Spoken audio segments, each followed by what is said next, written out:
오늘 본문은 어떻게 시작합니까? 이 시기에 라는 말로 시작합니다. 이 시기, 어떤 시기였을까요? 두 가지로 정리해 볼 수 있을 것 같은데요. 5장 말씀을 보게 되면 5장 중반부에 사도들이 복음을 전하다가 감옥에 가고 매맞고 쫓겨나게 됩니다. 자, 이런 시기. 또 하나는 그럼에도 불구하고 끊임없이 예수님의 말씀을 전하는, 예수님 말씀을 전하고 제자들이 많아지는 이런 시기에 오늘 보면 6장 1절 한번 볼까요? 그런데 그리스 말을 하는 유대 사람들이 히브리 말을 하는 유대 사람들에게 불평을 터뜨렸다. 그것은 자기네 과부들이 날마다 구호 음식을 나누어 받는 일에 소홀히 여김을 받기 때문이었다. 아멘. 성령 충만했던 초대교회에 한 가지 문제가 발생했습니다. 헬라파 유대인들과 히브리파 유대인들이 있었는데, 자, 음식을 나눠주는 문제 때문에 불만이 생겼습니다. 헬라파 유대인들 쪽에서 불만이 생긴 겁니다. 왜냐하면 히브리파 사람들이 자꾸 많이 받아가지고 가기 때문이었죠. 자, 이런 문제가 발생되자 12사도가 제자들을 불러냅니다. 냉정한 자가 진단을 하게 돼요. 2절 읽어볼까요? 그래서 12사도가 제자들을 불러놓고 말하였다. 우리가 하나님의 말씀을 전하는 일을 제쳐놓고서 음식 베푸는 일에 힘쓰는 것이 좋지 못합니다. 하나님의 말씀을 제쳐놓고 음식 나누는 것 때문에 교회가, 공동체가 분열하는 것은, 싸우는 것은, 불만이 생기는 것은 좋은 모습이 아닙니다 라고 말했던 사도들과 제자들은 3절에 보면 실질적인 대안을 제시합니다. 그게 바로 7명의 집사님들을 뽑자라고 했던 것인데요. 집사님들이 음식을 분배하면서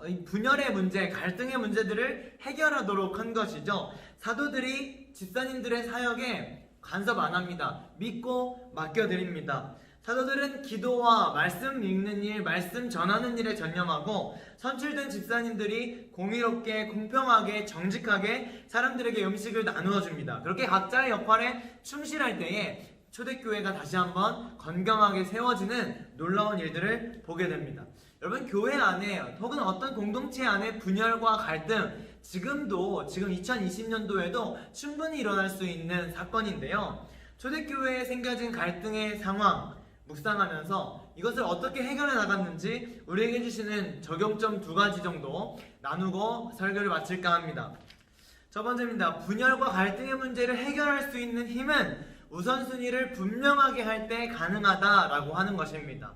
성경, 우리에게 최우선순위가 되어야 하겠습니다. 우리 인생의 최우선순위가 하나님의 말씀, 성경이 되어야 할 것이고, 교회 운영 또한 교회의 어떤 지침, 어떤 사람들의 말이 아니라 하나님의 말씀이 교회 운영의 최우선순위가 되어야 할 것이며, 모든 관계에도 최우선순위, 가장 가치 있고 가장 권위 있는 것은 하나님의 말씀이어야 한다는 것이죠. 그러나 우리의 모습이 어떻습니까? 성경이, 말씀이, 진리가 자꾸만 뒤처지고 있습니다. 밀려나가게 되고 있어요. 사람들의 인정과 칭찬에 밀려나가고, 성적, 좋은 학교 입시 등등에 밀려나가고, 친구들, 이성친구, 사람과의 관계에 자꾸 밀려나가고, 심지어 여행, 이런 것에도 하나님의 말씀이 밀려나가는 것을 볼 수가 있습니다.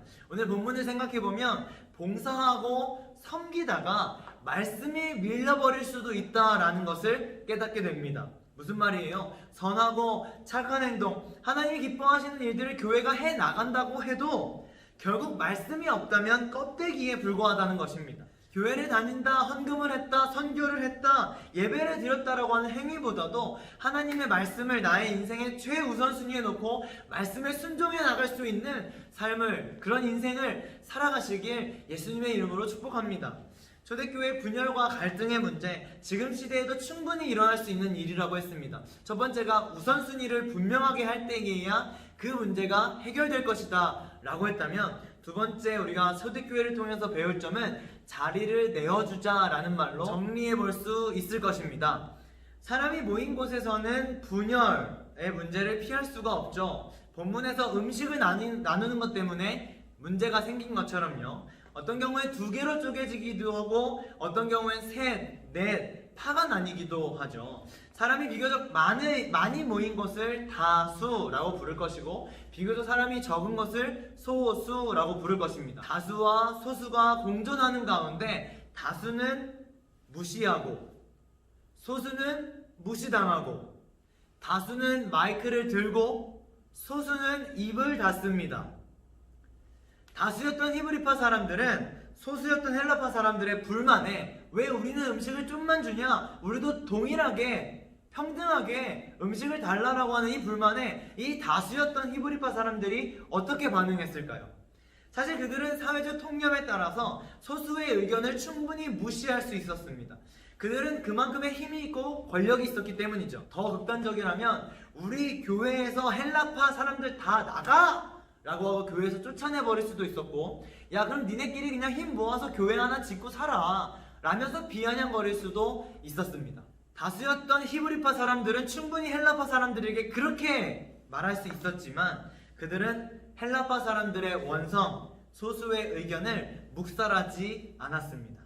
스캇 솔즈라는 목사님의 선에 갇힌 인간, 선 밖의 예수라는 책 130페이지에 보면 이런 내용이 등장합니다. 제가 읽어드릴게요. 히브리파 리더들은 소수의 의견을 묵살하는 대신 과부 지원 프로그램에 대한 전권을 소수파에게 넘겼다. 교회 내에 인종적 불평등을 바로잡기 위해 7사람을 선출했는데 그들은 모두 헬라파 사람들이었다. 상식적으로 말이 됩니까? 다수였던 히브리파 사람들이 소수인 헬라파 사람들 7명을 집사님으로 세우고 음식 나누는 모든 일들을 이 7명의 집사님들에게 전부 다 맡겨버립니다. 양보한 거예요. 다수의 자리에서 내려온 거예요. 왜냐? 다수가 자신의 목소리를 낮추어서 소수의 의견을 들어주고 그 말에 귀 기울여주는 것, 이것이 바로 성령 충만한 교회라는 것을 히브리파 사람들이 알고 있었기 때문입니다. 예수 그리스도가 주인이 된 교회는 내가 다수여도 소수의 의견에 귀 기울이는 곳이어야 합니다. 내가 힘이 있다고, 내가 주류라고, 내가 다수라고, 내가 어떤 직분을 맡고 있다고, 내가 어떤 자리를 차지하고 있다고 어깨 피고 내 마음대로 할 수 있는 곳이면 절대로 안 됩니다. 오늘 초대교회의 사도행전 6장에 나오는 이 헬라파와 히브리파의 음식으로 인한 갈등의 문제, 이 말씀은 반드시 여러분 평생에 기억해 주셨으면 좋겠습니다. 초대교회는 다수가 소수를 위해서 자신의 자리를 내어주었다는 것, 히브리파 사람들이 자기가 가지고 있는 모든 권리를 포기하고 헬라파 사람들에게 권리와 자리를 양보해 주었다는 것, 그랬을 때의 결론입니다. 7절, 하나님 말씀이 계속 퍼져나가서 예루살렘에 있는 제자들의 수가 부쩍 늘어가고 제사장들 가운데서도 이 믿음에 순종한 사람들이 많았다. 음식을 나누는 것 때문에 분열과 갈등이 생길 뻔했지만 다수가 소수에게 자리를 양보하고 서로 낮아지려고 노력할 때, 서로 섬기려고 노력할 때 문제는 해결됩니다. 교회는 건강하게 세워져 갑니다.